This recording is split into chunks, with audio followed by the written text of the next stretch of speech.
વિદ્યાર્થી મિત્રો, આજે આપણે 11 સાયન્સ ચેપ્ટર નંબર 2 પરમાણુય બંધારણ એનો લેક્ચર નંબર 02 જોઈશું. આ પહેલા આપણે લેક્ચર નંબર 01 ના અંદર તમને પરમાણુ ક્રમાંક, પરમાણુ દળાંક એના વિશે પ્રાથમિક ખ્યાલ આપી દીધેલો છે મેં. અને આ ઉપરાંત ઇલેક્ટ્રોન, પ્રોટોન, ન્યુટ્રોન વિશે પણ આપણે તમને થોડી માહિતી આપેલી છે. તો એને ધ્યાનમાં રાખીને આપણે દાખલા ગણવાના છે. તો આપણે આ ચેપ્ટરમાં એક વસ્તુ ખાસ ધ્યાન આપીશું કે જેમ જેમ આપણો ટોપિક પૂરો થાય એમ એમ એ ટોપિકને રિલેટેડ આપણે દાખલા લેતા જઈશું. બરાબર? તો આ ચેપ્ટરમાં આપણે આ ખાસ બાબતનું ધ્યાનમાં રાખીશું કે ટોપિકને રિલેટેડ આપણે દાખલા દર વખતે લેતા જઈશું. તો ચલો વિદ્યાર્થી મિત્રો, ચોપડી ખોલીને બેસી જાઓ અને સ્વાધ્યાય 2.1 જુઓ. ચલો ઓકે, સ્ટાર્ટ કરું છું. જો આ રકમ શું છે? ઇલેક્ટ્રોનની સંખ્યા ગણો કે જેને ભેગા કરવાથી 1 ગ્રામ વજન થાય. એનો મતલબ 1 ગ્રામના અંદર કેટલા ઇલેક્ટ્રોન હશે એ આપણે કાઢવા છે. હવે આપણને ખબર છે કે ભાઈ 9.10 ઇન્ટુ 10 પાવર -31 જો કિલોગ્રામ હોય ને તો 1 ઇલેક્ટ્રોન. આ આપણને ખબર છે. આનો મતલબ એવો થયો, ગ્રામમાં લખવું હોય તો 9.10 ઇન્ટુ 10 પાવર, આ કિલોની જગ્યાએ જો 10 પાવર 3 લખી દઉં તો 10 પાવર -28 થઈ જાય. તો આટલા કિલોગ્રામ, આટલા ગ્રામ એટલે 1 ઇલેક્ટ્રોન. હે ને? કિલોની જગ્યાએ મેં 10 પાવર 3 લખી દીધું છે. તો આટલા ગ્રામ ઇઝ ઇક્વલ ટુ 1 ઇલેક્ટ્રોન. જો મારે કહેવું હોય તો હું કહી શકું. તો આટલા ગ્રામ હોય તો 1 ઇલેક્ટ્રોન કહેવાય. તો આપણે કહીશું 1 ગ્રામ હોય તો કેટલા ઇલેક્ટ્રોન થાય. જો આપણે કાઢવા હોય 1 ગ્રામના અંદર ઇલેક્ટ્રોનની સંખ્યા તો આપણે કાઢી શકીએ છીએ. તો બોલો x ઇઝ ઇક્વલ ટુ શું થઈ જશે? 1 ડિવાઈડ બાય, બરાબર, x is equal to 1 divide by શું થઈ જશે? 9.10 ઇન્ટુ 10 પાવર -28 થઈ જશે. યસ, તો x ઇઝ ઇક્વલ ટુ 1/9.10 કરો. ચલો કેટલો આવશે? તો 0. આવે છે 1098 ઇન્ટુ 10 પાવર -28 ઉપર લઈ જાઓ, 10 પાવર +28. યસ, આટલા ઇલેક્ટ્રોન હશે 1 ગ્રામના અંદર. ચલો વૈજ્ઞાનિક સંકેતમાં લખી દઉં તો 1.098 ઇન્ટુ 10 પાવર 28 આટલા ઇલેક્ટ્રોન હશે. તો ઇલેક્ટ્રોનની સંખ્યા આવી ગઈ 1 ગ્રામના અંદર. બરાબર? વૈજ્ઞાનિક સંકેતમાં લખવાનું છે યાર. તો તમારે શું કરવું પડે? ડેસિમલ પોઈન્ટને પાછળ લઈ જવું. તો ઘાતમાં શું કરવું પડે? ઘટાડો કરવો પડે. હે ને? ઘાતમાં શું કરવું પડે? ઘટાડો. યસ, તો આટલું થઈ જશે. તો કહેવાનો મતલબ 1 ગ્રામના અંદર આટલા ઇલેક્ટ્રોન હશે. 1.098 ઇન્ટુ 10 પાવર -27 ઇલેક્ટ્રોન હશે. ચલો બોલો, દાખલો ગણતા આવડે? Okay, yes. ચલો હવે આપણે જો નેક્સ્ટ જોઈએ. આના અંદર જ જો બીજો પોઈન્ટ છે આપણો સ્વાધ્યાય 2.1માં જ. 1 મોલ ઇલેક્ટ્રોન પર ટોટલ વીજભાર કેટલો હશે, ચાર્જ કેટલો હશે અને દળ કેટલું હશે ગણો. તો 1 મોલ ઇલેક્ટ્રોનનો વીજભાર કાઢવાનો છે, બરાબર, અને દળ કાઢવાનું છે. તો આપણને ખબર છે જો 1 ઇલેક્ટ્રોન હોય ને તો વીજભાર કેટલો હોય છે? તો 1.6 ઇન્ટુ 10 પાવર -19 આટલા કુલમ્બ હોય છે. જો 1 ઇલેક્ટ્રોન હોય તો વીજભાર આટલો હોય છે. આપણે યાદ રાખેલો છે. આ જોઈ લેજો, આપણે એક ચાર્ટ બનાવ્યો તો 1 ઇલેક્ટ્રોન ઉપર કેટલા કુલમ વીજભાર હોય છે? તો 1.6 ઇન્ટુ 10 પાવર -19. હા, ઇલેક્ટ્રોન હોય તો માઇનસ અને પ્રોટોન હોય તો પ્લસ, પણ વીજભાર આટલું હોય છે. વીજભારનું મૂલ્ય આટલું હોય છે. બરાબર? તો 1 ઇલેક્ટ્રોન પર કેટલો વીજભાર હોય છે? 1.6 ઇન્ટુ 10 પાવર -19 કુલમનો વીજભાર હોય છે. Okay, yes. હવે મને કહે છે 1 મોલ ઇલેક્ટ્રોન પર કેટલો વીજભાર થશે? તો 1 મોલ ઇલેક્ટ્રોન એટલે 6.022 ગુણ્યા 10⁻23 કહેવાય. યસ, તો આટલા ઇલેક્ટ્રોન પર કેટલો વીજભાર જો કાઢવો હોય તો બસ કાઢી લો સ્ટેપ મૂકીને. બોલો x ઇઝ ઇક્વલ ટુ શું થઈ જશે? 1.6 into 10 power -19 multiply 6.022 into 10 power 23. ચલો ભેગા કરો તો બોલો x બરાબર શું થઈ જશે? તો તમે કરશો તો તમારો જવાબ આવશે 9.6352. તમે 1.6 મલ્ટીપ્લાય 6.022 કરશો ને તો આટલો તમારો જવાબ આવશે. ઇન્ટુ 10 પાવર -19 અને 23. તો 10 જે છે તમારો આધાર, જો સરખા છે તો ઘાતોનો સરવાળો કરી દો, -19 વત્તા 23 કરી દો તો તમારો આવી જશે 4. તો આટલા કુલંબ. આમ આપણે કહી શકીએ x is equal two 96,352 coulomb થાય. તો આપણે કહી દઈએ કે ભાઈ 1 મોલ ઇલેક્ટ્રોન ઉપર ટોટલ વીજભાર કેટલો હશે? તો આટલો હશે. ચલો ક્લિયર. તો આપણને કહ્યું હતું 1 મોલ ઇલેક્ટ્રોન પર વીજભાર કાઢો. હવે કહે છે 1 મોલ ઇલેક્ટ્રોનનું દળ પણ કાઢો. તો હવે આપણને ખબર છે કે જો 1 ઇલેક્ટ્રોન હોય ને, ધ્યાન આપજો, તો દળ કેટલું, તો આપણે કહીશું 9.10 ઇન્ટુ 10⁻31 કિલોગ્રામ લખી શકીએ, અને ગ્રામમાં લખવું હોય તો 10⁻28. ઓકે, તો ચલો 1 ઇલેક્ટ્રોન તો આટલું વજન હોય છે. તો હવે 1 મોલ એટલે 6.022 ગુણ્યા 10⁻23 ઇલેક્ટ્રોન થાય. યસ, જો આટલા ઇલેક્ટ્રોન હોય તો કેટલું વજન થાય? ચલો તો બોલો, x બરાબર 6.022 ગુણ્યા 10⁻23 મલ્ટીપ્લાય 9.10 ઇન્ટુ 10⁻31. તો બોલો x બરાબર શું થઈ જશે? તો ચલો આપણે મલ્ટીપ્લાય કરીએ. 9.10 ઇન્ટુ 6.022, તો બોલો કેટલું થઈ જશે? 54.8002 થઈ જશે ઇન્ટુ 10 પાવર. ચલો -31 માંથી 23 જાય તો -8 થઈ જશે, આટલા કિલોગ્રામ. બોલો ખબર પડી ગઈ? આવડે? ચલો વૈજ્ઞાનિક સંકેતમાં લખી દઈએ તો 5.48002 ઇન્ટુ, જો તમે ડેસિમલ પોઈન્ટને ક્યાં લઈ ગયા? ડાબી બાજુ આમ લઈ ગયા ને. યસ, તો ઘાતમાં શું કરો? વધારો કરી દો, 1નો વધારો કરી દો તો -7, આટલા કિલોગ્રામ. બરાબર. તો આ થઈ ગયું આપણું 1 મોલ ઇલેક્ટ્રોનનું દળ કેટલું? તો આપણું આવી ગયું આટલું. ચલો ખબર પડશે. તો અમે દળ કાઢી લીધો અને અમે વીજભાર કાઢી લીધો. તો આ સ્વાધ્યાયનો 2.1 પૂરો થાય છે આપણો. તો ચલો જલ્દી ફટાફટ આને લખી દો, પોઝ કરીને વિડીયોને. ચલો લખી દો. લખાઈ ગયો? ઓકે. ચલો હવે આપણે નેક્સ્ટ જોઈએ. ચલો જો હવે સ્વાધ્યાય 2.2. જો રકમમાં એમાં પહેલો છે મિથેનના 1 મોલમાં રહેલ ઇલેક્ટ્રોનની સંખ્યા શોધો. બરાબર. તો પહેલાં તો મને બતાવો, મિથેન જે છે, જેને કહેવાય CH4 ના એક અણુમાં રહેલ ઇલેક્ટ્રોન એની સંખ્યા કેટલી? તો આપણે કહીશું આ કાર્બન 6 એટલે એમાં ઇલેક્ટ્રોન 6 હશે, અને હાઇડ્રોજનનો પરમાણુ ક્રમાંક 1 એટલે ઇલેક્ટ્રોન 1 હશે આમાં. બરાબર. તો આમાં ટોટલ મિલાવો તો 4 થઈ જશે ને આ 6, એમ કરીને ટોટલ ઇલેક્ટ્રોન કેટલા થશે તમારા? 10. તો આપણે કહી શકીએ મિથેનના એક અણુમાં બોલો કેટલા ઇલેક્ટ્રોન હશે? 10 હશે. ચલો બરાબર. યસ, કારણ કે તમને ખબર છે ઇલેક્ટ્રોન એટલે પ્રોટોનની સંખ્યા અને ઇલેક્ટ્રોનની સંખ્યા હંમેશા સરખી હોય. તો જે તમારો પરમાણુ ક્રમાંક હોય છે, બરાબર, એ પરમાણુ ક્રમાંક તમારો ઇલેક્ટ્રોન બને. તો કાર્બનનો પરમાણુ ક્રમાંક 6 છે માટે ઇલેક્ટ્રોન 6 કહેવાય, અને હાઇડ્રોજનનો પરમાણુ ક્રમાંક 1 માટે ઇલેક્ટ્રોન 1 કહેવાય. પણ આવા કેટલા છે? હાઇડ્રોજન 4 છે, તો આપણે કહીશું ટોટલ 4 ઇલેક્ટ્રોન થશે, 4 અને આ 6, એમ કરીને 10. ઓકે, તો મિથેનના એક અણુમાં ઇલેક્ટ્રોનની સંખ્યા કેટલી છે? 10. હવે આપણને કહે છે 1 મોલમાં, 1 મોલ એટલે આપણે કહીશું 6.022 ગુણ્યા 10⁻23 મિથેનના અણુમાં બોલો ઇલેક્ટ્રોન કેટલા હશે? ધારો કે x. તો ચલો x ઇઝ ઇક્વલ ટુ શું થઈ જશે? 10 મલ્ટીપ્લાય 6.022 ગુણ્યા 10⁻23. ચલો શું થઈ જશે? તો 6.022 ગુણ્યા 10⁻23 અને પેલો 1 એમ કરીને 24. તો બોલો મિથેનના 1 મોલમાં આટલા ઇલેક્ટ્રોન હશે. ચલો ક્લિયર છે?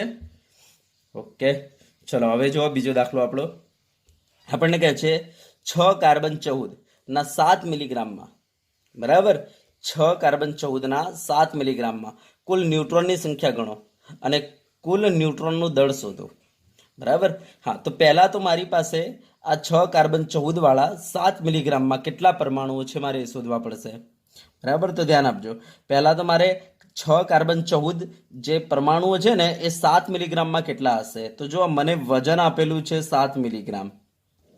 હવે વજન આપણે ગ્રામમાં જોઈએ તો 7 મલ્ટીપ્લાય, મિલીની જગ્યાએ 10⁻³ મૂકી શકું. યસ, તો ચલો હવે વજન પરથી હું મોલ શોધી લઉં. મોલ બરાબર વજન ભાગ્યા અણુભાર. તો વજન છે 7 મલ્ટીપ્લાય 10⁻³ અને અણુભાર કેટલું આવશે? તો કાર્બનનો પરમાણુ ભાર કેટલો છે? તો કોઈ બાર ના લખ્યો ને, અહીંયા એને લખીને જ આપેલો છે 14, એનો મતલબ સમસ્થાનિક છે. બરાબર. તો હવે આપણે કહી દઈએ અહીંયા 7 દુની 14 એટલે તમારો 0.5 થઈ જશે ગુણ્યા 10⁻³ તો તમારી પાસે કાર્બનના મોલ કેટલા છે? તો 0.5 ગુણ્યા 10⁻³ મોલ છે કાર્બન. ચલો ક્લિયર છે એટલે સુધી? યસ. હવે આપણે આ મોલ પરથી આપણે સંખ્યા કાઢી લઈએ. બરાબર. તો ચલો મૂળ પરથી આપણે સંખ્યા કાઢી લઈએ. તો આપણને ખબર પડી જશે કે આપણી પાસે કેટલા કાર્બનના પરમાણુઓ મોજૂદ છે. ચલો ઓકે. તો જુઓ સંખ્યા બરાબર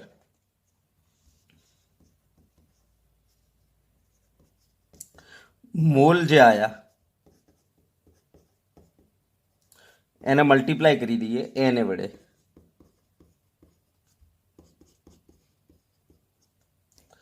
ચલો તો 6.022 ગુણ્યા 0.5 કરો એટલે તમારે થઈ જશે 3.011 ગુણ્યા 10⁻23 માંથી 10⁻3 કાઢો 10⁻20. તો આટલી તમારી પાસે કાર્બનના પરમાણુની સંખ્યા હશે. હવે આપણને ખબર છે કે ભાઈ એક આપણે કાર્બન લઈશું ને 6 14, તો આમાં કેટલા ન્યુટ્રોન હશે? આપણે કુલ ન્યુટ્રોન ગણવાના છે. તો આમાં કેટલા ન્યુટ્રોન હશે? તો 14 - 6 કરો કેટલા આવશે? 8 આયા હે ને? 14 - 6 કરવાથી યસ. તો કહી દો એમાં 8 ન્યુટ્રોન છે. હવે તમારી પાસે કેટલા કાર્બન છે? તો આટલા કાર્બન છે. તો 3.011 ગુણ્યા 10⁻20. જો આટલા તમારી પાસે કાર્બન હોય તો એમાં ન્યુટ્રોન કેટલા? તો ચલો x = 8 × 3.011 × 10⁻20. ચલો બોલો કેટલા થઈ જશે? બરાબર. તો તમારે થઈ જશે 8 × 24 એટલે તમારે થઈ જશે 24.088 ઇન્ટુ 10⁻20. આટલા ન્યુટ્રોન થઈ ગયા તમારી પાસે. બરાબર. ચલો એના વૈજ્ઞાનિક સંકેતમાં લખી દઉં તો 2.4088. ડેસિમલ પોઈન્ટને મારે ડાબી બાજુ ખસેડવો પડ્યો. ઘાતમાં શું કરી દો? વધારો કરી દો. યસ, એક વધારો કરી દો 21. તો આટલા ન્યુટ્રોન થઈ ગયા. તો આટલા ન્યુટ્રોન હશે આપણી પાસે ટોટલ 7 મિલીગ્રામ કાર્બનમાં. ચલો ઓકે. તો આપણને કહ્યું તો કુલ ન્યુટ્રોનની સંખ્યા શોધો, મળી ગઈ. હવે કે છે કુલ ન્યુટ્રોનનું દળ પણ શોધો. તો ધ્યાન આપજો, આપણી પાસે આટલી સંખ્યા આવી છે. હવે આપણને ખબર છે જો એક ન્યુટ્રોન હોય ને તો દળ કેટલું હોય? તો મેં લખાયું છે 1.674 ગુણ્યા 10⁻28 કિલોગ્રામ. આવું મેં લખાયું છે. 10⁻27 કિલોગ્રામ આવું લખાયું છે મેં. જોઈ લેજો, મેં લખાયું છે તમને 10⁻27 કિલોગ્રામ એક ન્યુટ્રોનનું દળ. ચલો તો હવે આપણી પાસે ન્યુટ્રોન કેટલા છે? 2.4088 × 10⁻21 છે. તો 2.4088 ઇન્ટુ 10⁻21. જો આટલા ન્યુટ્રોન હોય તો કેટલું દળ થાય? તો ચલો x બરાબર 1.674 ઇન્ટુ 10⁻27 મલ્ટીપ્લાય 2.4088 ઇન્ટુ 10⁻21. ચલો બરાબર. યસ, આ મલ્ટીપ્લાય કરો કેટલો આવે છે જુઓ.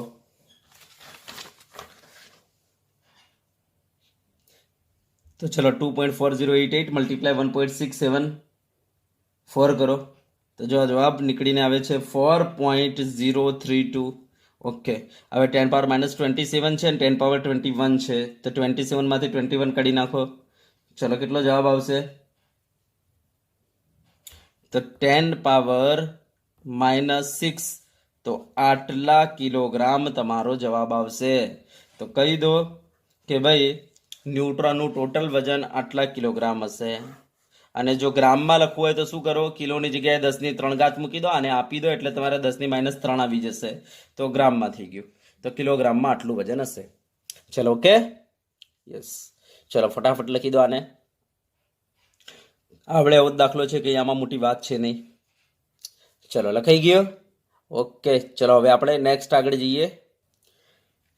ચલો આ દાખલામાં ત્રીજો પોઈન્ટ જો શું કહે છે, આપણો આ પહેલો પોઈન્ટ અને બીજો પોઈન્ટ પૂરો થાય છે. હવે આપણે ત્રીજો પોઈન્ટ જોઈએ.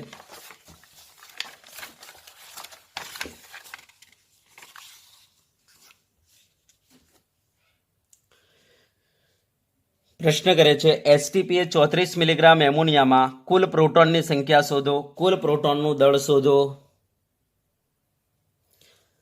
તો જો પહેલા દાખલામાં તમને વજન આપેલું છે એણે 34 મિલીગ્રામ અમોનિયા. 34 મિલીગ્રામનો મતલબ 34 મિલી એટલે 10⁻³ આટલા ગ્રામ એમોનિયા. હા, હવે પહેલાં તો એમોનિયા જે છે એના હું મોલ કાઢી લઉં. તો મોલ બરાબર વજન ભાગ્યા અણુભાર. વજન 34 ગુણ્યા 10⁻³ અણુભાર કેટલો તો 17. તો 17 દુની 34 એટલે 2 × 10⁻³ બરાબર 17 દુની 34. ચલો મોલ મળી ગયા. હવે આના ઉપરથી આપણે સંખ્યા કાઢી લઈએ. બોલો એમોનિયાના અણુની સંખ્યા કેટલી? તો સંખ્યા એટલે તમને ખબર છે આ મોલ જે આવ્યા ને, આ મોલ જે આવ્યા એને મલ્ટીપ્લાય કરી નાખો એનેથી 6.022 ગુણ્યા 10⁻23. તો ચલો તમારે શું થઈ જશે? તો 6 દુની 12 થઈ જશે, પેલો 0 અને પેલા 2 દુની 4, 2 દુની 4 ઇન્ટુ 10⁻−23 માંથી 3 કાઢો તો 20 થઈ જશે. તો આટલી તમારી અણુઓની સંખ્યા આવી ગઈ. હવે આપણને ખબર છે કે ભાઈ એક એમોનિયાનો અણુ જો આપણે લઈએ તો એમાં પ્રોટોન કેટલા હશે? તો પ્રોટોન એટલે પરમાણુ ક્રમાંક. તો નાઇટ્રોજનનો પરમાણુ ક્રમાંક કેટલો છે? 7 છે. હાઇડ્રોજનનો પરમાણુ ક્રમાંક 1 છે. એટલે આ 1 1 1 એમ કરીને આ 3 અને આ 7 એમ કરીને 10 થાય. તો આપણે કહી શકીએ કે ભાઈ એક એમોનિયાનો તમે અણુ લેશો તો એમાં 10 પ્રોટોન હશે. હવે આપણી પાસે એમોનિયાના અણુઓ કેટલા આવ્યા? તો આટલા આવ્યા 12.044 ગુણ્યા 10⁻20 આવ્યા છે. તો આટલા અણુમાં બરાબર, તો આટલા અણુમાં આપણે કહીશું બોલો કેટલા પ્રોટોન હશે, હે ને? તો x = 10 વડે મલ્ટીપ્લાય થઈ ગયું તો 12.044 ગુણ્યા 10⁻20 અને પેલા 10 આવી ગયા બરાબર. તો ઉપર ગયું યસ. તો આપણે કહી દઈએ કે ભાઈ કેટલું થઈ જશે આ? તો 12.044 ગુણ્યા 10⁻21 બરાબર. વૈજ્ઞાનિક સંકેતમાં લખી દઈએ 1.2044. ચલો હું ડેસિમલ પોઈન્ટને આમ લઈ ગયો છું ડાબી બાજુ, તો ઘાતમાં શું કરો? વધારો કરી દો 22. યસ, આટલા થઈ ગયા. તો આપણને પ્રોટોનની સંખ્યા શોધવાની કહી હતી, આવી ગઈ. હવે કહે છે પ્રોટોનનું દળ પણ કાઢો બરાબર. યસ, પ્રોટોનનું દળ. તો આપણને ખબર છે એક પ્રોટોન લઈએ તો કેટલું દળ થાય? 1.672 ગુણ્યા 10⁻27 આટલા કિલોગ્રામ દળ થાય એક પ્રોટોન લઈએ તો.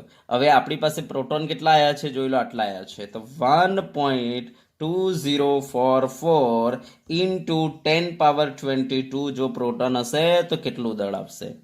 તો x બરાબર થશે શું? આ ઉપર જશે તો 1.2044 ઇન્ટુ 10⁻22 મલ્ટીપ્લાય શું થઈ જશે? 1.672 ગુણ્યા 10⁻27. ઓકે, મલ્ટીપ્લિકેશન કરો. જો તમારો જવાબ શું આવશે? તો જવાબ આવશે, હું ડાયરેક્ટ વૈજ્ઞાનિક સંકેતમાં લખી દઉં છું જવાબને. ઓકે, તો 2.013 ઇન્ટુ 10 પાવર બરાબર. તમારો જવાબ આવશે ઇન્ટુ 10⁻³ આટલો તમારો જવાબ આવશે બરાબર. યસ, આટલા ગ્રામમાં જવાબ આવશે આ બરાબર. એકચ્યુઅલી કિલોગ્રામના અંદર તો કેટલો જવાબ આવશે? 1 મિનિટ મને દાખલો ગણવા દો બરાબર. ડાયરેક્ટ લખવાની જરૂર નથી. 1.2044 મલ્ટીપ્લાય 1.672 કરજો, કેટલો થાય છે? ચલો કેલ્સી છે, ચલો આટલું કરો 1.2044 જલ્દી ફટાફટ.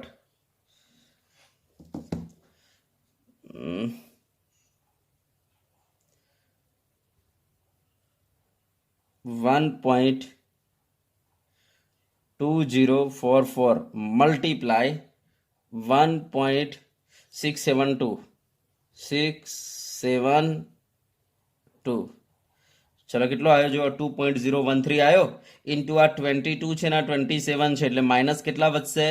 -5 વધશે. યસ, માઇનસ આ 5 તમારો વધ્યો. ચલો બરાબર. તો આ તમારો જવાબ થઈ ગયો. ઓકે, આટલા પાછળ કિલોગ્રામ. ચલો ઓકે. યસ, જો ગ્રામમાં લખવું હોય તો શું કરવું પડે? કિલોની જગ્યાએ 10⁻³ મૂકી દો એટલે આને મળી જશે. 10⁻³ આપો એટલે 10⁻² મળી જશે. તો એ તમારો ગ્રામમાં થઈ ગયો. આ કિલોગ્રામમાં જવાબ થઈ ગયો. ચલો ઓકે, ડન. બોલો આવડશે? યસ, ચલો દાખલો ગણી નાખો. ચલો જલ્દી ફટાફટ. ચલો વિડીયો પોઝ કરો અને દાખલો ગણી નાખો. ચલો ઓકે, થઈ ગયો. ઓકે, ચલો હવે નેક્સ્ટ જોઈએ આપણે. ચલો હવે જુઓ, સ્વાધ્યાય 2.3 તમારે આ જાતે ગણીને મને વોટ્સઅપ કરી દેવાનું છે. સ્વાધ્યાય 2.4 જાતે કરીને મને વોટ્સઅપ કરી દેવાનું છે. બરાબર, ચલો ઓકે. તો આ મને વોટ્સઅપ કરવાના રહેશે 2.3 અને 2.4. ચલો હવે સ્વાધ્યાય 2.35. ચલો આપણે આગળ જોઈએ. સ્વાધ્યાય 2.35 જો શું કહે છે, જો કાર્બન પરમાણુનો વ્યાસ 0.15 નેનોમીટર હોય તો કાર્બન પરમાણુની સંખ્યા ગણો જેને 20 સેન્ટીમીટર લાઇનમાં સ્કેલ પર સીધી લીટીમાં એકબીજાની નજીક ગોઠવાયેલા છે. હવે હું તમને એક પ્રશ્ન કરું કે દાખલા તરીકે મારી પાસે આ 100 સેન્ટીમીટર લાંબો એક વાયર છે. બરાબર, યસ. અને આના ઉપર આપણે દડીઓ ગોઠવવાની છે, એમ સમજો. અને દડી એવી ગોઠવવાની છે કે જેનો વ્યાસ 10 સેન્ટીમીટર છે. એવી દડી ગોઠવવાની છે કે જેનો વ્યાસ કેટલો છે? 10 સેન્ટીમીટર છે. બરાબર, આવી આપણે આ તાર ઉપર દડીઓ ગોઠવવાની છે. 100 સેન્ટીમીટર લંબાઈનો તાર છે. તો બોલો કેટલી દડીઓ ગોઠવી શકાય? બરાબર, 100 સેન્ટીમીટર લંબાઈનો તાર છે, એના પર આપણે દડીઓ ગોઠવવાની છે. એક દડી જે છે એનો વ્યાસ છે 10 સેન્ટીમીટર. તો બોલો કેટલી દડીઓ ગોઠવી શકાય આના ઉપર? તો તમે તરત જ કહી દેશો કે સાહેબ 10 દડીઓ ગોઠવી શકાય આના ઉપર. તરત જ તમે કહી દેશો, હે ને? યસ, તમે કહી દેશો કે સાહેબ 10 દડીઓ આ રીતના ગોઠવીએ તો 100 સેન્ટીમીટર લંબાઈ પૂરી થઈ જશે. તો તમે જવાબ આપી દીધો. હવે આ જવાબ કેવી રીતના તમે લાયા? તો એ સિમ્પલ વસ્તુ છે કે તમે શું કર્યું, ટોટલ જે લંબાઈ હતી એને એના વ્યાસ વડે ભાગી નાખ્યો, એટલે તમારો જવાબ આવી ગયો 10. તો ધ્યાન આપજો. તો આ રીતના જ્યારે આપણે નંબર લાવવો હોય તો આપણે શું કરીશું, ટોટલ જે લંબાઈ છે એને ભાગી નાખીશું વ્યાસ વડે, ડી વડે. બરાબર, તો એક ફોર્મ્યુલા યાદ રાખી લેજો કે ટોટલ લંબાઈ જે છે એને વ્યાસ વડે ભાગવાથી આપણને એન મળી જાય. જેમ કે હું તમને એક પ્રશ્ન કરું કે મારી પાસે 10 સેન્ટીમીટર લંબાઈનો આ તાર છે, એના પર મારે દડી ગોઠવવાની છે 5 સેન્ટીમીટર લંબાઈના વ્યાસવાળી. બોલો કેટલી દડીઓ ગોઠવી શકાય? તમે કહેશો એક અહીંયા અને એક અહીંયા, એમ કરીને 2 દડીઓ ગોઠવી શકાય. બોલો જવાબ કેવી રીતના આવ્યો? તો તમે ટોટલ લંબાઈને વ્યાસ વડે ભાગી નાખશો. 10 ભાગ્યા 5 કરો, તમારો જવાબ આવી ગયો 2. તો આ રીતે યાદ રાખો, ટોટલ લંબાઈને વ્યાસ વડે ભાગવાથી નંબર મળી જાય. બરાબર, તો હવે ધ્યાન આપજો. જો કાર્બન પરમાણુનો વ્યાસ 0.15 નેનોમીટર હોય, બરાબર, અને 20 સેન્ટીમીટર લંબાઈના સ્કેલ પર સીધી લીટીમાં એકબીજાની નજીક આપણે ગોઠવવાની છે. તો બોલો નંબર કેટલા હશે? તો કાર્બન પરમાણુની કે છે સંખ્યા ગણો એમ કે છે, તો નંબર કાઢવાના છે. તો ટોટલ લંબાઈ કેટલી છે? તો 20 સેન્ટીમીટર લંબાઈ, તો 20 સેન્ટીમીટર છે. ઓકે, અને ડી વ્યાસ કેટલો છે? 0.15 નેનોમીટર. ચલો બરાબર. હા, હવે ધ્યાન આપજો, જ્યારે આપણે કામ કરીએ ને ત્યારે એકમો સરખા હંમેશા હોવા જોઈએ, તો જ આપણે ભાગાકાર કે ગુણાકાર કરી શકીએ. તો ચલો એકમો સરખા કરી દઈએ. 20 સેન્ટી એટલે 10⁻2 મીટર લખાય. ઓકે, ચલો 0.15 એમને એમ રાખો. નેનો એટલે બોલો 10⁻9 મીટર લખાય. યસ, જો એકમો સરખા થઈ ગયા, મીટર મીટર. તો આ મીટર મીટર કટ થઈ જાય અને આ 0.15 ભાગ્યા 20 ભાગ્યા 0.15 તમે કરશો ને તો તમારો જવાબ આવશે તો 133.33. આ તમારો જવાબ આવ્યો. હવે 10 પાવર -9 ને ઉપર લઈ જાઓ, 10 પાવર +9 થાય. 9 માંથી 2 કાઢો, 10 પાવર 7 થઈ જાય. ચલો બરાબર. ચલો આને વૈજ્ઞાનિક સંકેતમાં લખી દઉં છું, 1.33 ઇન્ટુ 10 પાવર. ચલો ડેસિમલ પોઈન્ટને આપણે લઈ જઈશું ડાબી બાજુએ. ડાબી બાજુ લઈ જઈએ તો ઘાતમાં શું કરો, વધારો કરી દો. કેટલો? 2 નો, તો 9 થઈ જશે. તો આટલી આપણી સંખ્યા આવી ગઈ. તો આપણે કહી શકીએ 20 સેન્ટીમીટર લંબાઈનો જે લાઈન છે, જે સ્કેલ છે, એના ઉપર તમે કાર્બન પરમાણુ આટલા ગોઠવી શકો. ચલો બોલો, આવડે? Okay, yes. ચલો ફટાફટ લખી નાખો જલ્દી. વિડીયો પોઝ કરો અને લખી દો. ચલો ઓકે, યસ. ચલો હવે નેક્સ્ટ જોઈએ. ચલો હવે જો 2.36 સ્વાધ્યાયનો જો શું કહે છે, 2 × 10⁸ કાર્બન પરમાણુ એકબીજાની પાસે ગોઠવાયેલા છે. તો સંખ્યા આપી દીધી છે. જો વ્યવસ્થાની લંબાઈ, એનો મતલબ L આપેલો છે આપણને 2.4 સેન્ટીમીટર. તો એના ઉપર ગોઠવાયેલા કાર્બન પરમાણુ જે છે એની ત્રિજ્યા ગણવાની છે. બરાબર, યસ. તો કહેવાનો મતલબ N = આપણું જે સૂત્ર હતું કે ભાઈ ટોટલ લંબાઈ ભાગ્યા વ્યાસ. બરાબર, તો આમાંથી ટોટલ આપણને લંબાઈ આપેલી છે, પરમાણુની સંખ્યા આપેલી છે, બસ વ્યાસ કાઢવાનો છે. અને વ્યાસ કાઢ્યા પછી શું કરીશું, વ્યાસનું અડધું કરી દઈશું, એટલે આપણને શું મળી જશે, ત્રિજ્યા મળી જશે. તો ચલો પહેલા ટોટલ નંબર કેટલા છે, તો 2 × 10⁸ આટલા કાર્બન પરમાણુ છે. બરાબર, યસ. અને ટોટલ કેટલી લંબાઈ ઉપર ગોઠવાયેલા છે, તો 2.4 સેન્ટીમીટર લંબાઈ ઉપર. તો આ 2.4 સેન્ટીમીટર. અપોન નીચે વ્યાસ ડી. તો બોલો ડી ઇઝ ઇક્વલ ટુ શું થઈ જશે? 2.4 સેન્ટીમીટર ભાગ્યા 2 ગુણ્યા 10⁸. ચલો તો 1.2 થઈ જશે ઇન્ટુ 10 પાવર આ 8 ઉપર જાય તો -8, તો 10 પાવર -8 બરાબર સેન્ટીમીટર. તો આટલો વ્યાસ આવી ગયો. તો જે ગોઠવાયેલા કાર્બન પરમાણુ છે એનો વ્યાસ છે 1.2 ઇન્ટુ 10 પાવર -8 સેન્ટીમીટર. ચલો ત્રિજ્યામાં ફેરવી દઈએ તો આર ઇઝ ઇક્વલ ટુ ચલો શું થઈ જશે? તો 0.6 થઈ જશે ગુણ્યા 10⁻8 આટલા સેન્ટીમીટર. આ એની ત્રિજ્યા થઈ ગઈ. ચલો કે ડન. આવડે તો આપણને કહ્યું હતું એને ત્રિજ્યા શોધો, તો ત્રિજ્યા મળી ગઈ. ચલો હવે આપણે નેક્સ્ટ જોઈએ. ચલો હવે જુઓ સ્વાધ્યાય 2.37. શું કહે છે? ઝીંક પરમાણુનો વ્યાસ આપેલો છે 2.6 એંગસ્ટ્રોમ. તો કહે છે ઝીંક પરમાણુની ત્રિજ્યા પિકોમીટરમાં ગણો. તો વ્યાસ આપી દીધેલો છે 2.6 એંગસ્ટ્રોમ. બરાબર, વ્યાસ આપેલો છે 2.6 એંગસ્ટ્રોમ. તો તમને કહે છે કે પરમાણુની ત્રિજ્યા કાઢો. તો આપણને ખબર છે ભાઈ આર ઇઝ ઇક્વલ ટુ શું થઈ જશે? d/2. તો વ્યાસના અડધા કરી નાખો એટલે ત્રિજ્યા થઈ જાય. તો 2.6/2 એટલે શું થઈ ગયું તમારો? 1.3. તો આટલા એંગસ્ટ્રોમ તમારો જવાબ આવી ગયો. બરાબર. હવે આપણને કહે છે ત્રિજ્યા પિકોમીટરમાં ગણો, એંગસ્ટ્રોંગમાં નહીં પિકોમીટરમાં. તો ધ્યાન આપજો, આપણે એંગસ્ટ્રોંગની જગ્યાએ પિકોમીટર લખવું છે. તો તમારે કામ કરવાનું, અહીંયા બાજુમાં જઈને આ રીતના કરી નાખવાનું ભાઈ 1 એંગસ્ટ્રોંગ બરાબર કેટલા પિકોમીટર થાય. આમ પોતાની જાતને પ્રશ્ન પૂછવાનો કે ભાઈ 1 એંગસ્ટ્રોંગ એટલે કેટલા પિકોમીટર, આ રીતના બાજુમાં જઈને. હવે જો અહીંયા એક એમને એમ એંગસ્ટ્રોંગનો મતલબ થાય છે 10⁻10 મીટર. તમે 10માં ભણીને આવેલા હશો. બરાબર. ઇઝ ઇક્વલ ટુ ખાલી જગ્યા પીકો નો મતલબ થાય છે 10⁻12, પણ આ બાજુ લખીએ તો 10+12 થાય. તો 12માંથી 10 જાય તો બોલો 10⁻2 થાય. તો કહેવાનો મતલબ એંગસ્ટ્રોંગ બરાબર 10⁻2 પિકોમીટર થાય. તો જો તમારે પિકોમીટરમાં જવું હોય તો એંગસ્ટ્રોંગની જગ્યાએ શું લખી નાખવાનું? 10⁻2 પિકોમીટર લખી દેવાનું. ચલો 10⁻2 આપી દો 1.3 ને, તો જવાબ આવશે 130. તો જવાબ આવ્યો 130 પિકોમીટર. બોલો કાઢતા આવડે આ રીતના?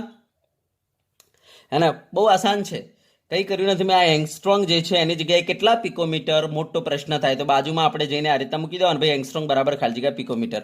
એંગસ્ટ્રોંગની કિંમત 10⁻10 અને પિકોની કિંમત 10⁻12, પણ આ બાદ લખીએ તો +12 એટલે -10માંથી +12 જાય તો 10⁻2.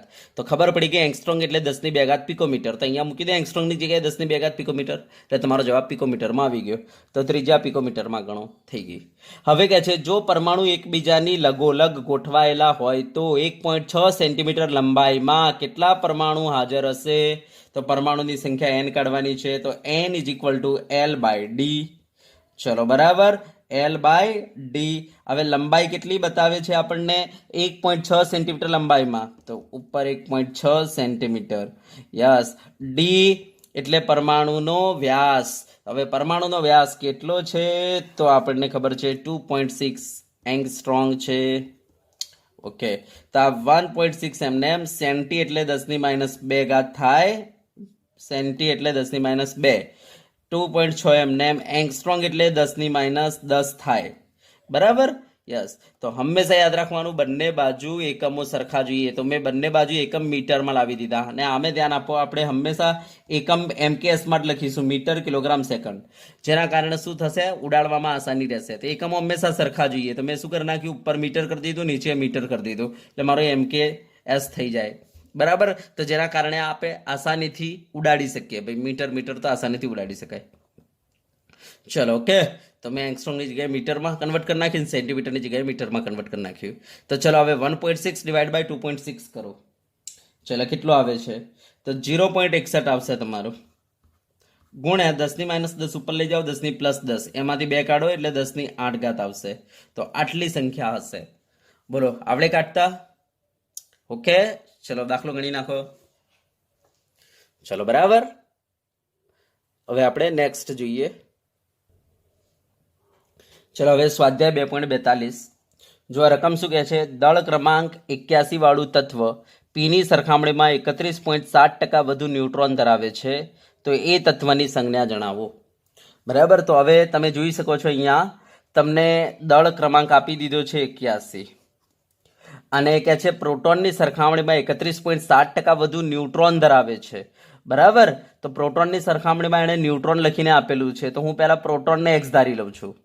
જો હું પ્રોટોનને એક્સ ધારું તો ઇલેક્ટ્રોન એક્સ જ થશે, કારણ કે આના ઉપર કોઈ વીજભાર લખીને નથી આપેલો.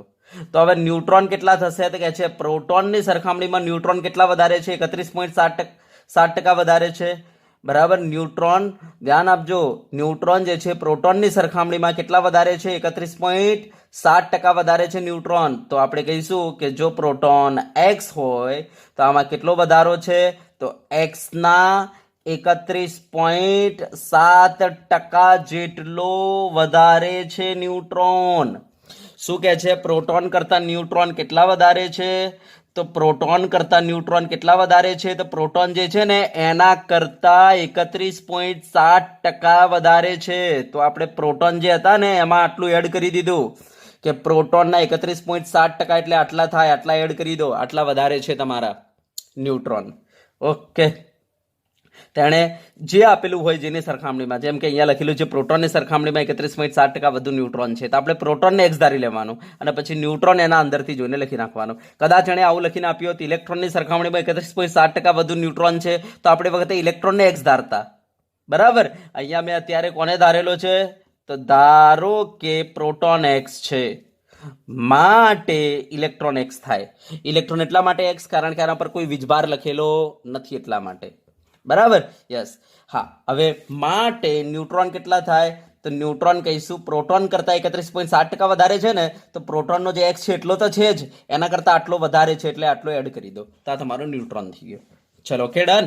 યસ, તો neutron is equal two x વત્તા ટકા કાઢીએ તો નીચે શું થઈ જશે, 31.7% કાઢીએ તો નીચે ભાગ્યા, અને પેલું એક્સ એમને એમ જ. બરાબર, ટકા કાઢીએ તો નીચે ભાગ્યા 100 કરવા પડે. તો neutron is equal two x વત્તા 100 ભાગી નાખીએ તો શું થઈ જાય, 0.317 થઈ જશે એક્સ. તો ન્યુટ્રોન ઇઝ ઇક્વલ ટુ આટલા, આના અંદર ધ્યાન આપજો, આ એક એક્સ અને એમાં 0.317 એક્સ એડ કરી દો તો કેટલો થઈ જાય, એકમાં 0.317 એડ કરીએ તો 1.317 થઈ જશે, 1.317 એક્સ. બરાબર, તો ધ્યાન આપજો, એક એક્સ તો હતો એમાં 0.317 એક્સ એડ કરી દીધા તો શું થઈ ગયો, તો 1.317 એક્સ થઈ ગયા. તો આ તમારા ન્યુટ્રોન આવી ગયા. ચલો, બરાબર, યસ. હવે તમને એ આપેલું હતું 81, તો એ તમારો 81 છે. બરાબર, ધ્યાનથી જોજો, એની જગ્યાએ શું કહેવાય, પ્રોટોન પ્લસ ન્યુટ્રોન કહેવાય, ઇઝ ઇક્વલ ટુ 81. હા, હવે પ્રોટોન તમારી પાસે કેટલા છે, તો જુઓ એક્સ છે, તો અહીંયા એક્સ મૂકી દો, વત્તા ન્યુટ્રોન કેટલા છે તમારી પાસે, તો 1.317 એક્સ છે, ઇઝ ઇક્વલ ટુ 81. ચલો, તો 1માં 1.317 ઉમેરી દો તો 2.317 થાય, આટલા એક્સ ઇઝ ઇક્વલ ટુ 81. તો બોલો એક્સ બરાબર શું થઈ જાય, તો 81 ભાગ્યા 2.317. ચલો, 81 ભાગ્યા 2.317 કરો, ચલો શું આવે છે ચેક કરો. તો 81 ભાગ્યા 2.317 કરવાથી 34.95 આવે છે, એટલે અંદાજિત આપણે કહી શકીએ 35. બરાબર, અંદાજિત આપણે કહી શકીએ 35, કહી શકીએ ને 35, 34.95 એટલે 35. તો આટલા તમારા એક્સ આવી ગયા. હવે એક્સ મળી ગયા એટલે આપણે કહી દઈએ ભાઈ proton is equal two x છે માટે પ્રોટોન કેટલા 35, electron is equal two x છે માટે ઇલેક્ટ્રોન કેટલા 35, અને ન્યુટ્રોન ઇઝ ઇક્વલ ટુ છે 1.317 એક્સ. તો આ 1.317 એમને એક્સની કિંમત મૂકી દો 35, તો જો કેટલો આવશે, તો તમારો આવશે 46, ગુણાકાર કરવાથી આ બંનેનો. ચલો, ક્લિયર થઈ ગયું. તો હવે મને સંજ્ઞા બતાવો કે ભાઈ આ કઈ સંજ્ઞા હશે, તો પ્રોટોન 35 એટલે કયો આવે, તો જો આવર્ત કોષ્ટકને બરાબર ધ્યાનથી જુઓ, 35મો બ્રોમિન હોય છે. બરાબર, તો અત્યારે યાદ રાખી લઈશું 35માં ક્રમે બ્રોમિન આવે, પછી ધીરે ધીરે જેમ જેમ આપણું આવર્ત કોષ્ટક ચાલશે એમ એમ તમને યાદ થઈ જશે. તો અત્યારે 35માં ક્રમે બ્રોમિન છે. યસ, ઉપર શું મૂકવાનું છે, દળ મૂકવાનું છે. દળ એટલે પ્રોટોન વત્તા ન્યુટ્રોન, તો પ્રોટોન 35 અને ન્યુટ્રોન 46, ટોટલ મિલાવો તો 81 થાય. આ થઈ ગયું. બરાબર, અને આના પર કોઈ વીજભાર તો છે નહીં. બરાબર, કારણ કે જેટલા પ્રોટોન છે એટલા જ ઇલેક્ટ્રોન છે, માટે આ સંજ્ઞા આપણી પૂરી થઈ ગઈ. તો કહી દો આ સંજ્ઞા બને. બોલો, આવડશે? ઓકે, ચલો દાખલો લખી નાખો, ચલો જલ્દી ફટાફટ. તો દાખલાને બરાબર ધ્યાનથી લખજો આને. બરાબર, તો પહેલા તો ધારવાના કોને? તો જો અમે પ્રોટોનને એટલા માટે ધારેલા છે કારણ કે એણે લખ્યું છે પ્રોટોનની સરખામણીમાં 31.7% વધારે ન્યુટ્રોન છે. તો આપણે પ્રોટોનને ધારી લઈશું. તેના પરથી આપણને ન્યુટ્રોન લખતા આવડે, બરાબર? તો જેની સરખામણીમાં આપણને ન્યુટ્રોન આપેલા હોય ને એને પહેલા ધારી લેવાના. તો પ્રોટોનને મેં ધારી લીધા. ચલો કે યસ. ચલો હવે આપણે નેક્સ્ટ જોઈએ. બરાબર ધ્યાનથી જોજો. સ્વાધ્યાયનો 2.34. જો શું કહે છે? દળ ક્રમાંક 37 ધરાવતો આયન એક એકમ ઋણ વીજભાર ધરાવે છે. જો એના પર ઋણ વીજભાર આપી દીધો, આગળ આવો કોઈ વીજભાર નતો. જો આયન ઇલેક્ટ્રોન કરતા 11.1% વધારે ન્યુટ્રોન ધરાવે તો આયનની સંજ્ઞા જણાવો. તો દળ ક્રમાંક પહેલા તો તમને 37 આપી દીધો છે. પહેલી વાત તો આ. બીજી વાત તમને શું કહે છે? ધ્યાન આપજો. 11.1% વધારે ન્યુટ્રોન છે, બરાબર? જો આયન ઇલેક્ટ્રોન કરતા 11.1% વધારે ન્યુટ્રોન ધરાવે છે, તો ઇલેક્ટ્રોન કરતા 11.1% વધારે ન્યુટ્રોન ધરાવે છે. તો આપણે ધારી લઈએ પહેલા તો, ધારો કે ઇલેક્ટ્રોન એક્સ છે, આવું ધારી લેવું પડે, બરાબર? ત્યાં આપણે પ્રોટોન ધાર્યો હતો, અહીંયા ઇલેક્ટ્રોન. એટલા માટે મેં ધાર્યો કારણ કે અહીંયા ન્યુટ્રોન જે છે એની જે સરખામણી કરેલી છે કે ભાઈ ન્યુટ્રોન કેટલા વધારે છે, તો કે છે ઇલેક્ટ્રોન કરતા 11.1% વધારે ન્યુટ્રોન છે. તો ન્યુટ્રોનની સરખામણી ઇલેક્ટ્રોનના રિસ્પેક્ટમાં થયેલી છે, માટે ઇલેક્ટ્રોનને આપણે ધારી લઈશું એક્સ. એમ તો તમે પ્રોટોનને એક્સ ધારો તો એ વાંધો નથી, પણ દાખલો થોડો ડિફિકલ્ટ થઈ જશે. તો દાખલાને સરળ બનાવવા માટે શું કરવાનું? ન્યુટ્રોન જેની સરખામણીમાં આપેલા હોય એને ધારી લેવાના. તો હવે ચલો પ્રોટોન કેટલા થઈ જશે બોલો? તો મારે આ એક્સ જ લખાય, જેટલા ઇલેક્ટ્રોન એટલા પ્રોટોન? તો ના. કેમ? કારણ કે અહીંયા કે છે એક એકમ ઋણ વીજભાર ધરાવે છે, એનો મતલબ એનામાં એક ઇલેક્ટ્રોન વધારે છે. તો મારે પ્રોટોનને શું કરવું પડે? x-1 કરવું પડે. તો બોલો આપોઆપ શું થઈ જશે? ઋણ વીજભાર થઈ જશે. યસ. તો પ્રોટોનને એક ઓછો કરવો જરૂરી છે, બરાબર? યસ, આ થઈ ગયું. બોલો ખબર પડે આ રીતના? તો ઇલેક્ટ્રોનને એક્સ ધારી લો, પ્રોટોનને લખી નાખો x-1. કેમ મેં proton is equal two x ના લખ્યું? કારણ કે એણે કહી દીધું છે એક એકમ ઋણ વીજભાર ધરાવે છે, એનો મતલબ એક ઇલેક્ટ્રોન વધારે છે. બોલો એક ઇલેક્ટ્રોન ક્યારે વધારે હોય? જો આ એક્સ હોય તો આ શું હોય? x-1 હોય તો જ ને. યસ. ચલો હવે ન્યુટ્રોન કેટલા? તો ધ્યાન આપજો. ન્યુટ્રોન કેટલા? તો કે છે ઇલેક્ટ્રોન કરતા 11.1% વધારે ન્યુટ્રોન છે. તો ઇલેક્ટ્રોન આપણી પાસે એક્સ છે, તો આ તો છે જ. હા, હવે એના કરતા બરાબર 11.1% વધારે છે, તો મેં લખી નાખ્યું આ. તો ચલો એક્સ એમને વધતા 11.1 હટાવીએ તો નીચે 100 મૂકવા પડે ને, પેલા એક્સ તો એમને જ. તો આ એક્સ પ્લસ આ 0.111 એક્સ, તો શું આવ્યો? 1.111 એક્સ. ચલો ક્લિયર થઈ ગયા ન્યુટ્રોન? ઓકે. તો આ રીતના લખતા આવડવું જોઈએ. જો કોઈ બંદાએ પ્રોટોન એક્સ ધારી લીધો, બરાબર? દાખલા તરીકે કોઈ બંદાએ આવું કરી નાખ્યું, ખોટું નહીં પડે પણ ઓકવર્ડ થઈ જશે. દાખલા તરીકે કોઈ બંદાએ પ્રોટોન એક્સ ધારી લીધો, તો એના ઇલેક્ટ્રોન શું બનશે? તો ધ્યાન આપજો. ઇલેક્ટ્રોન બનશે x+1, કારણ કે એણે લખેલું છે એક એકમ ઋણ વીજભાર ધરાવે છે. પ્રોટોન કરતા ઇલેક્ટ્રોન એક વધારે હોવો જોઈએ, તો જો x+1 થઈ જશે. અને વખતે ન્યુટ્રોન શું થશે? તો x+1 તો છે જ, પછી શું કરવાનો? આમાં વધારો કરવાનો. કેટલો? x+1 નો 11.1%, હે ને? પછી આને સિમ્પ્લિફાય કરીને ન્યુટ્રોન કાઢવાના, હે ને? તો જો આ દાખલો કેટલો ઓકવર્ડ થઈ જશે, હે ને? માટે આપણે શું કરીશું? આ રીતના ડાયરેક્ટ નહીં ધારીએ. આપણે શું કરીશું? ન્યુટ્રોન જેની રિસ્પેક્ટમાં આપેલા હોય ને, જો ઇલેક્ટ્રોનની રિસ્પેક્ટમાં ન્યુટ્રોન આપેલા છે, તો જેની રિસ્પેક્ટમાં આપેલા હોય એને ધારી લો. તો જો અહીંયા ઇલેક્ટ્રોનની રિસ્પેક્ટમાં આપેલા છે, તો મેં ઇલેક્ટ્રોનને એક્સ ધારી લીધો, જેના કારણે આસાન થઈ જશે. સમજી ગયા? ઓકે. ચલો, તો ખબર પડી ગઈ હશે. હા, હવે એ જ ઇક્વલ ટુ 37 આપણને લખીને આપેલું છે કે ભાઈ દળાંક કેટલો છે? 37 છે. હવે એ 37 છે, બોલો એની જગ્યાએ પહેલા શું લખી શકું? તો પ્રોટોન પ્લસ ન્યુટ્રોન લખી શકું, ઇઝ ઇક્વલ ટુ 37. ચલો ઓકે. હા, પ્રોટોન કેટલા છે મારી પાસે? તો પ્રોટોન છે x-1 વત્તા ન્યુટ્રોન કેટલા છે? 1.111 x ઇઝ ઇક્વલ ટુ 37. ચલો હવે x વત્તા 1.111 x એટલે શું થાય? 2.111x is equal two 37. આ -1 આ બદલાવો +1, તો શું થઈ જશે? 2.111x is equal two 38. તો બોલો x બરાબર શું થઈ જશે? 38 ડિવાઈડ બાય 2.111, બરાબર? તો આપણે ડિવાઈડ કરીશું તો શું આવશે જવાબ આપણો? તો જવાબ આવશે 18 જવાબ આવે છે. તો x બરાબર 18. યસ. હવે જેવો x 18 આવ્યો, હવે ઇલેક્ટ્રોન લખી શકીએ. ઇલેક્ટ્રોન કેટલા છે આપણા? 18 થઈ જશે. પ્રોટોન કેટલા થશે તો 18 - 1 કરો 17. અને ન્યુટ્રોન કેટલા થશે તો 1.111 ઇન્ટુ એક્સ, 1.111 એક્સની જગ્યાએ મૂકી દઈએ, 18 આયા. યસ, તો ચલો જવાબ શું થઈ જશે તો જવાબ થઈ જશે 20. ચલો ક્લિયર થઈ ગયા એટલે સુધી? યસ. તો હવે મને બતાવો પ્રોટોન કેટલા થઈ ગયા છે તમારા 17. આના ઉપરથી આપણે કહી શકીએ કે આ Cl હશે, બરાબર? યસ. અને એનો પરમાણુ ક્રમાંક કેટલો હશે 17. ચલો પરમાણુ ભાર કેટલો હશે તો પરમાણુ ભાર એટલે પ્રોટોન વત્તા ન્યુટ્રોન એટલે 17 વત્તા 20 કરો તો કેટલો થઈ જશે તમારો 37 થઈ જશે. યસ. અને 1 એકમ ઋણ વીજભાર કે છે, 1 એકમ ઋણ વીજભાર તો ઉપર શું હશે -1. આ તમારી સંજ્ઞા થઈ ગઈ. અને આમે ખબર પડે જો તમારા પ્રોટોન કરતાં ઇલેક્ટ્રોન વધારે છે, આમ તો એકચ્યુઅલી સરખાવવા હજી પણ વધારે છે, કેટલો વધારે છે 1 એટલે -1. આ તમારી સંજ્ઞા થઈ ગઈ. બોલો આવડશે? Okay done. યસ. ચલો લખી લો જલ્દી, ફટાફટ આને લખી લો, ઉતારી દો. Okay yes. ચલો હવે આપણે આગળ જઈએ.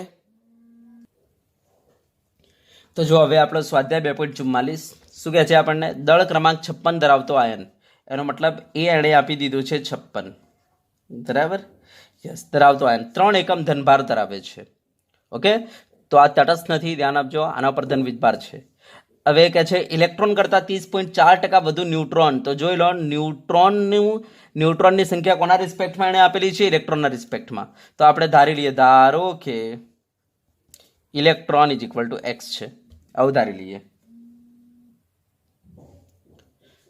તો ચલો ન્યુટ્રોન કેટલા થઈ જશે બોલો? ન્યુટ્રોન ઇઝ ઇક્વલ ટુ, તો ઇલેક્ટ્રોન કરતાં 30.4% વધુ, એનો મતલબ એક્સ તો છે જ, ઇલેક્ટ્રોન જેટલા તો છે જ. યસ. એના કરતાં વધારે, કેટલા વધારે? 30.4% વધારે છે. મેં આ મલ્ટીપ્લાય કરી દીધું, મીન્સ એડ કરી દીધો, બરાબર? તો કેટલા એડ કરી દીધો તો એક્સના 30.4% એડ કરી દીધું. તો ચલો ન્યુટ્રોન ઇઝ ઇક્વલ ટુ શું થઈ જશે? એક્સ વત્તા, આ ટકા કાઢીએ તો નીચે 100 મૂકી દો, તો 30.4 ભાગ્યા 100 ઇન્ટુ એક્સ. તો neutron is equal two x વત્તા 0.304 એક્સ, એનો મતલબ 1.304 એક્સ. તો આપણા ન્યુટ્રોન થઈ ગયા. બોલો ખબર પડી હે ને? હા. ચલો પ્રોટોન કેટલા હશે તો સિમ્પલ છે, જો શું કહે છે 3 એકમ ધન વીજભાર ધરાવે છે, એનો મતલબ ઇલેક્ટ્રોન કરતાં 3 પ્રોટોન વધારે હોવા જોઈએ. 3 એકમ ધન ભાર ધરાવે છે એમ કે છે, તો ઇલેક્ટ્રોન કરતાં પ્રોટોન કેવા હોવા જોઈએ? સરખા નહીં, પ્રોટોન વધારે હોવા જોઈએ, 3 વધારે તો ધનભાર આવે. તો મેં લખી નાખી પ્રોટોન કેટલા હશે? x+3 હશે. બોલો ખબર પડી ગઈ? યસ. હવે આપણે આ માહિતી આના અંદર મૂકતા જઈએ. તો ચલો એ જ 56 છે, એની જગ્યાએ આપણે શું મૂકી દઈએ બોલો? p પ્લસ n મૂકી દઈએ =56. ચલો p ની જગ્યાએ શું લખી દઉં? x વત્તા 3 વત્તા ન્યુટ્રોનની જગ્યાએ શું લખી દઉં? 1.304 x =56. ઓકે. ચલો હવે 1 વત્તા 1.304 કરો તો 2.304 x, બરાબર? આટલું થશે. યસ. 56 - 3 કરી દો તો 2.304 x = આ તમારું થઈ જશે 53. તો બોલો x = શું થઈ ગયું? આ 53 ડિવાઈડ બાય 2.304. ચલો 53 ડિવાઈડ બાય 2.304 કરો, કેટલો આવશે જવાબ? જો ચેક કરો. તો જવાબ આવશે x = 23. આ જવાબ આવી ગયો. ચલો આના પરથી આપણે કહી શકીએ ઇલેક્ટ્રોન કેટલા હશે? 23 હશે. પ્રોટોન કેટલા હશે? x+3 એટલે 23 + 3 એટલે કેટલા થઈ જશે? 26. ન્યુટ્રોન કેટલા હશે? તો 1.304 x. તો 1.304 x ની જગ્યાએ શું મૂકી દઉં બોલો? 23. તો 1.304 × 23 કરો, જવાબ આવશે 30. ચલો હવે આના પરથી મને બતાવો, જો પરમાણુ ક્રમાંક 26 છે, એનો મતલબ આ શું હશે? Fe, બરાબર? યસ 26. ઉપર પરમાણુ ભાર મૂકીશું, મીન્સ પ્રોટોન પ્લસ ન્યુટ્રોન મૂકીશું, તો 30 વત્તા 26 કરો તો 56 થઈ ગયો. યસ. અને આના પર કેટલો વીજભાર છે? 3 એકમ ધન વીજભાર, તો +3. અને આમે ખબર પડે ઇલેક્ટ્રોન પ્રોટોનમાં જો પ્રોટોન 3 વધારે છે માટે +3. તો આ સંજ્ઞા થઈ ગઈ તમારી. બોલો આવડશે? ડન. ઓકે. તો વિદ્યાર્થી મિત્રો આજે આપણે આટલે સુધી રાખીશું, બરાબર? તો આટલા દાખલા ક્લિયર કરી દો, ગણી નાખો, બરાબર. અને કંઈ ખબર ના પડે તો વોટ્સઅપ પર મેસેજ મૂકી દેવાનો કે સાહેબ આ જગ્યાએ ખબર પડતી નથી. ઓકે, યસ, યા તો કોલ કરીને પૂછી લેવાનું. તો વિદ્યાર્થી મિત્રો, આજે આપણે આટલે સુધી રાખીશું.